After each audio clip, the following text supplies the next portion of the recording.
আমি সকলোৱে জানো যে উত্তৰ পূৰ্বাঞ্চলৰ সৰ্ববৃহৎ সকলো ৰাইজৰ আটাইতকৈ শ্ৰদ্ধাৰ আধ্যাত্মিক সাংস্কৃতিক সামাজিক গণতান্ত্ৰিক জাতীয় অনুষ্ঠান শ্ৰীমন্ত শংকৰদেৱ সংঘ।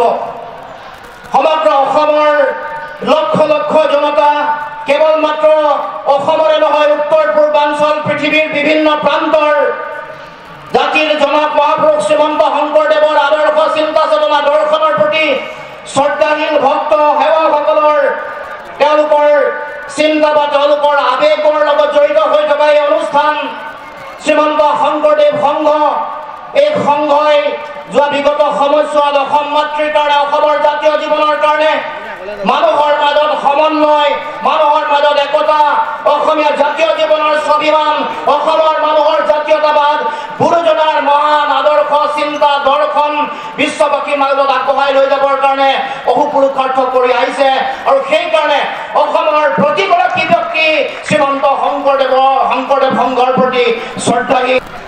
আমি সকলোৱে জানো যে অসমত ৰাজনৈতিকভাৱে জাতি গঠন প্ৰক্ৰিয়া আৰম্ভ হোৱাৰ পাছত জাতিটোৰ জাতীয় সভ্যতাৰ প্ৰাণ প্ৰতিষ্ঠা কৰিছিল জাতিৰ জনক আমাৰ অসমৰ জাতীয় জীৱনৰ শিৰৰ মুকুতাস্বৰূপ মহাপুৰুষ শ্ৰীমন্ত শংকৰদেৱে এটা জাতিক জাতি হিচাপে পৃথিৱীৰ মানুহৰ আগত থিয় কৰি ৰাখিবলৈ থিয় হ'বৰ কাৰণে এটা জাতিৰ জাতীয় সভ্যতা নিৰ্মাণ কৰিবৰ কাৰণে প্ৰয়োজনীয় সকলো ধৰণৰ অৱলম্বন জাতিটোৰ কাৰণে প্ৰয়োজনীয় শিক্ষা সাহিত্য কৃষ্টি সংস্কৃতি মানৱীয় প্ৰমূল্যবোধ মানুহৰ সামাজিক জীৱনবোধ সকলো ধৰণৰ চিন্তা সমাজত সমতা সমন্বয় ঐক্যবদ্ধতা সকলো ধৰণৰ আদৰ্শ আৰু দৰ্শন অসমৰ সমাজ জীৱনক গুৰুজনাই দি থৈ গৈছে।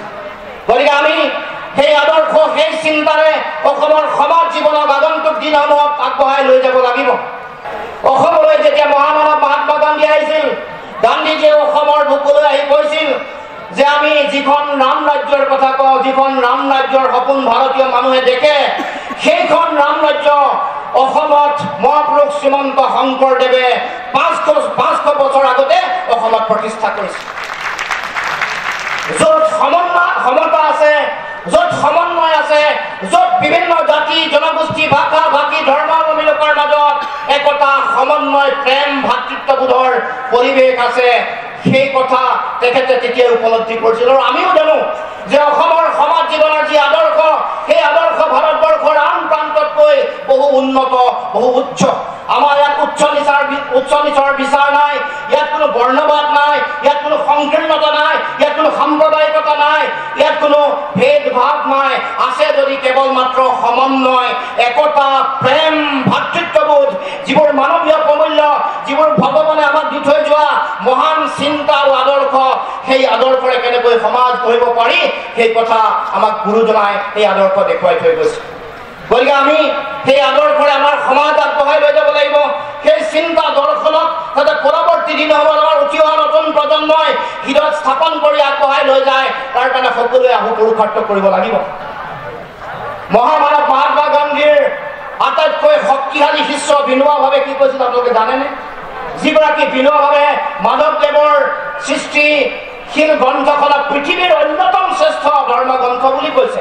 সেইগৰাকী বিনোবা-ভাৱে কৈছে যে যেতিয়ালৈকে অসমৰ মানুহে দুয়োজনা গুৰু মহাপুৰুষ শ্ৰীমন্ত শংকৰদেৱ মাধৱদেৱক যেতিয়ালৈকে জীয়াই ৰাখিব যেতিয়ালৈকে তেখেতসকলৰ আদৰ্শ হৃদয় স্থাপন কৰি সমাজ আগবঢ়াই লৈ যাব তেতিয়ালৈকে অসমৰ সমাজ জীৱনলৈ কোনো প্ৰত্যাহ্বান নাহে কোনো সংকট নাহে ভয়াৱহতা নাহে অসম কেতিয়াও কোনো কাৰণতে নমৰে। আৰু যেতিয়া যিদিনাখনে গুৰুজনাৰ সেই আদৰ্শ চিন্তা সংকটত পৰিব যিদিনাখনে সাম্প্ৰদায়িকতাৰ বিষবাষ্পই সমাজ ভাঙি থান বান কৰিব তেওঁলোকৰ আদৰ্শ একাষৰীয়া হ'ব সেইদিনাখনে অসমৰ সমাজ জীৱনলৈ সংকট আহিব জাতীয় জীৱনলৈ ভাবুকি আহিব প্ৰত্যাহ্বান আহিব আৰু জাতীয় জীৱনে নিজৰ মৃত্যু ঘণ্টা বজাৰ যিটো সন্ধিক্ষণ সেই সন্ধিক্ষণত উপনীত হ'ব। গতিকে আহক আমি এইসকল মহান মনীষীৰ কথা চিন্তা চেতনা হৃদয়ত স্থাপন কৰি আমি সমাজখনক আগবঢ়াই লৈ যাওঁ আৰু সেই চিন্তাৰে আমি সকলো অগ্ৰসৰ হওঁ। এতিয়া সাম্প্ৰতিক সময়ত আপোনালোকে দেখিছে যে জাতীয় জীৱনলৈ সংকট আহিছে। এই সংকট আমি মৰীক্ষণ কৰিব লাগিব উফৰাই পঠাব লাগিব এইটো আমাৰ সকলোৰে জাতীয় দায়িত্ব। আনকি গুৰুজনাৰ ভাৱমূৰ্তি ম্লান কৰিবৰ কাৰণে গুৰুজনাৰ তেওঁৰ চিন্তা দৰ্শন আদৰ্শৰ যিটো মহান বিস্তৃতি, যিটো কেৱল মাত্ৰ অসম বা ভাৰতবৰ্ষ নহয়, সমগ্ৰ পৃথিৱী ব্যাপী আছে। কোনোবা শিষ্যত্ব লৈছে, কোনোবাই লোৱা নাই, কিন্তু আবেগ আৰু তেওঁৰ চিন্তাক কোনেও অশ্ৰদ্ধা কৰিব নোৱাৰে। গতিকে সেই গুৰুজনাক সংকটত পেলাবৰ কাৰণে কিছু শক্তিয়ে বিভিন্ন সময়ত আক্ৰমণ প্ৰত্যাক্ৰমণ কৰিছে। কাৰণ তেওঁলোকে জানে যে অসমীয়া মানুহৰ ঐক্যবদ্ধ যিটো চেতনা, যিটো জাতীয়তাবাদী স্বাভিমানৰ যিটো সোধ, এইটোক যদি দুৰ্বল কৰিব লাগে, এইটোক যদি নাইকিয়া কৰিব লাগে, তেতিয়াহ'লে প্ৰথম আক্ৰমণ কৰিব লাগিব জাতিৰ জনক মহাপুৰুষ শ্ৰীমন্ত শংকৰদেৱৰ সত্তা আৰু আদৰ্শ। গতিকে আমি সেই চিন্তা, সেই আদৰ্শ, আমি সেই যে যিটো ষড়যন্ত্ৰ হৈছে, ইয়াক উফৰাই পেলাবৰ কাৰণে আমি সকলোৱে আমি কাম কাজ কৰিব লাগিব। এই ক্ষেত্ৰত আমাৰ শ্ৰীমন্ত শংকৰদেৱ সংঘই শক্তিশালী পদক্ষেপ গ্ৰহণ কৰি আহিছে। কেৱল মাত্ৰ তেখেতৰ আদৰ্শ, তেখেতে দিয়া বিভিন্ন ধৰণৰ কৃষ্টি সংস্কৃতিৰ সমাহাৰ বা তেওঁৰ সাহিত্য, তেওঁৰ চিন্তা দৰ্শন আদৰ্শকে আগবঢ়াই লৈ যোৱা নহয়।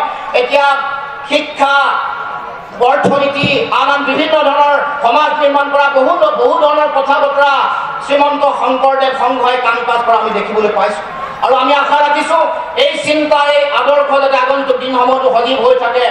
অনাদি অনন্ত কাললৈকে অসমৰ মাটিত শ্ৰীমন্ত শংকৰদেৱ সংঘই সমাজ গঠন কৰা, অসমীয়া মানুহৰ জাতীয় চেতনা শক্তিশালী কৰা, অসমীয়া মানুহৰ জাতীয়তাবোধ নিৰ্মাণ কৰা এই যাত্ৰা অধিক শক্তিশালী হওক, দৃঢ় হওক, তাকে মই কামনা কৰি সকলো ভকত বৈষ্ণৱ পদাধিকাৰবাদ, সন্মানীয় সাধাৰণ সম্পাদক সকলোলৈকে পুনৰবাৰ শ্ৰদ্ধা শতকোটি প্ৰণিপাত জনাই এই অসমীয়া মানুহৰ স্বাভিমানৰ গৌৰৱ উজ্জ্বল যি যাত্ৰা, এই যাত্ৰা শক্তিশালী হওক, সুদৃঢ় হওক।